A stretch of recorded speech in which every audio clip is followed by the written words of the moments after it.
One-foot-flipper. Hi, Paige here, the One-Foot Flipper, and today we're going to talk about when to block on eBay and those customers you should block on eBay. I know you don't see Yuo here. Don't worry, he's still around. He's actually working behind the scenes today, holding up the cue card. He's still here. He's still employed. All right. I'm going to intersperse my sales for the day in between with our topics. Sales are continuing along. I'm back to averaging about $300 a day. I prefer to average $400 a day, but $300 is still pretty good because I don't actually have to make any specific amount of money at all. I'm in this weird place in my life where my savings just keeps building up right now, but I'm nowhere near my only goal, which is buying that next house, which I will buy without a mortgage. This house is paid off. My next house will be paid off the very day I own it. There will not be another loan. All right, I sold this Thark the Unstoppable Blood Bowl miniature. It looks like he's some sort of minotaur. Sold him for $40.99. He's an old one. He's metal. Pretty cool. All right, the first customer you want to block on eBay. Before we even talk about that, talk about why would you want to block customers on eBay at all. What you don't realize is that eBay is not the same thing as a brick and mortar store in a small town. On eBay, your customer pool is essentially limitless. Even if you're in a niche, even if you're in a tiny niche, it doesn't matter. You don't need any bad customers at all. You have the right to refuse anyone, and many customers will telegraph the fact that you might want to refuse them in advance. The fact is, if you have a good item, it's going to sell. It's going to sell even if you blocked half of the people on eBay. It'll still sell. So there's no need for you to sell to the people who are going to cause you problems or otherwise be an issue. Now, the first customer you're going to want to block is the smelly customer. That's my name for the customers who send questions asking about smells. Any question you get asking about smells, just immediately block the customer. I've found from my experience that these customers, anybody who is so sensitive to smells that they're asking about it in advance, often on items that, not even clothing items, just random items, you want to run away from those people. Either they are truly just everything sets them off, or there's some mental condition there. Either way, I found a huge number of issues with these customers in the past, and now I block them as soon as I get the question. Let somebody else deal with the smelly customer. Let them shop on Amazon. You don't need their business. All right, the next thing I sold was another Warhammer miniature. This is a River Troll. He sold for $22.49. He's a vintage one, early 90s, metal, pretty heavy. Also would have been a good Dungeons & Dragons miniature. I almost kept it, but I'm trying not to keep stuff anymore. The next customer you want to block is any customer who opens a return with you. Any customer who asks about a return, block. It doesn't matter. Customers who return most customers will never return an item on eBay, but those who do return an item, they return a lot of items. So as soon as they've telegraphed the fact that they return items, you're done with them. I almost never make an exception to this. It could be somebody who buys hundreds of dollars worth of stuff from me on a regular basis, and I probably still would block them as soon as they forced a return on something. I've also never had that happen. My customers who buy things from me on a regular basis are never in any trouble. They never try to return anything. But yes, one return, block the customer. Customer asks about returns, block the customer. The next thing I sold is this Grateful Dead Europe 72 album. It's a triple LP. I guess it's pretty cool. I'm not into the Grateful Dead. I never quite understood them. Yeah, I guess, I don't know if it's one of those things you have to be on drugs to enjoy. But either way, that sold for $29.99, and it sold the same day that it went up. The next customer you're going to want to block is customers who seem overly concerned about the condition of relatively worthless items.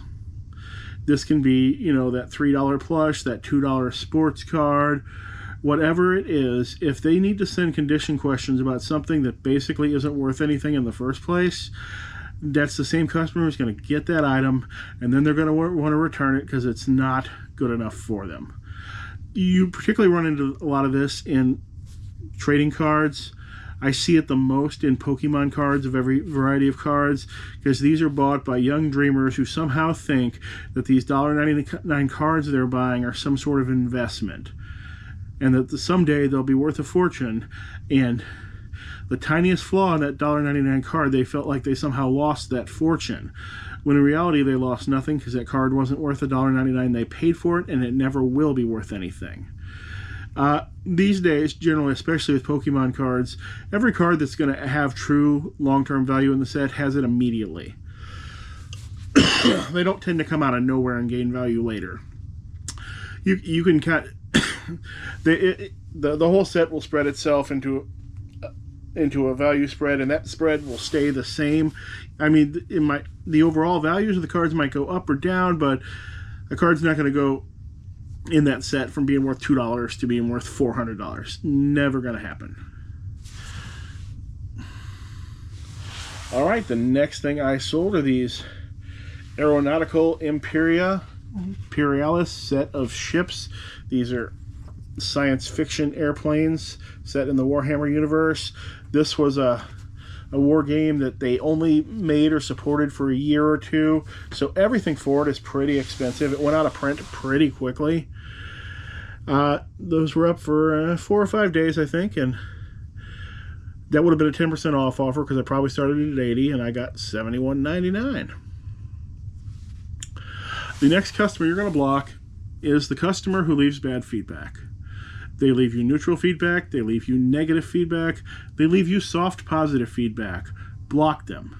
If you have any reason to look at a customer's feedback before they might purchase from you, and you see they have a history of leaving negative and neutral feedback, once again, you just want to block them. Other people will buy your item. You don't need to sell it from them. Now, the only reason you might be looking at a customer's feedback before they might purchase is because you might get a question that's a little bit dicey. You might want to just go, a lot of times you might want to go look at feedback left in a situation like that, because feedback left can often tell you a lot about what kind of person you're dealing with. If you see multiple reds on the page or anything like that, or sometimes you'll see a sea of red, or even one red and 10 or one red and 20, just run away, because that means the people don't try to deal with problems in the proper manner, and they're hard to please. Let somebody else have their business. You don't need it. Sold this Radio Shack weather scanner, $39.99. I think I got this at a garage sale for a couple of bucks, so easy profit. I think I actually got it at that one where everything was $1 a couple of weeks ago. The next customer you're going to block is any customer who files any claim against you through the eBay system. At that point, those customers are dead to me. Those customers are hurting my numbers. They're not messaging me to see if I can resolve whatever the problem is first. They're just immediately filing a claim instead, and I don't want their business again, regardless of how that claim works out. They file one claim, they're gone. Next sale, Nintendogs for the Nintendo DS Complete, $8.99. Got this in that big video game buy about a month ago. A lot of those still haven't even hit eBay yet because they're still in my drafts waiting to launch out. I launched 20. Right now I'm launching 20 a day, so they get a bit spread out over time. The next customer you're going to want to block is the serial question asker. If every time you answer the question they have another one, or even worse, you wake up in the morning, you come in, you see you have 5 messages and they're all 5 from the same person about the same item, run. You do not want to deal with that customer. If you think they have questions now before they buy the item, wait until they get it. It's just gonna be worse than it was before. Those customers are going to want to return the item, or they're going to have problems with the item when they get it, or they're never going to buy the item in the first place. Do not respond or stop responding to those customers and just block them. Let somebody else deal with that time sink, because you don't have time for that. You want to do things that will earn money for your business, which is listing and shipping, not answering 73 questions from Jimmy about a $3 Pokemon card. It's not worth your time. It's like I sold a hat. McBride's Imports, established 1895, Shamrock hat. Still got the tag on it, $9.99. I don't know how to properly buy hats, but if hats are 50 cents, I'll pretty much buy them all the time unless they look damaged. And the ones that end up being worthless, I wait till I got a whole bunch of them and I make a bad hat lot and I sell those off together, and the bad hat lot always sells, because when somebody sees 40 hats for 20 bucks, they'll just buy it. The next one, customer you're going to want to block, is the confused international customer. I have no problems with international customers, but when I get a confused question from a customer who's coming from another customer who's outside of America, I'm just going to block that customer, because I don't want the problem with the potential claim. Even if they go through the international service, I'm sure your metrics will somehow be hurt by claims made against that, even if eBay takes care of them. And honestly, I don't want anybody paying a whole bunch of money for international shipping on an item that wasn't what they wanted or that they didn't understand. So I block those customers. They can buy from somebody else, not me. Had a customer take advantage of combined shipping. They spent a total of $46 to buy this Warhammer Fantasy roster pad and these 2 sprues of Orc Warriors. And those will all go out together. And finally, that last category of customers you're going to want to block is the customers who don't pay. You accept their offer, time goes by, they don't pay, maybe you ask them about it, maybe you don't. I don't mind waiting for a customer to pay as long as they tell me. If they say, hey, I don't get paid till the 14th, can I wait that long? And I'll say, sure, that's fine. But come the 15th, if they haven't paid, they're out. Or if I have no communication from them and it goes to the 4 days, yeah, I relist the item, I block the customer, never going to sell to them again. And I guess that's all I have for today. Thanks for watching, and I hope to see you again soon.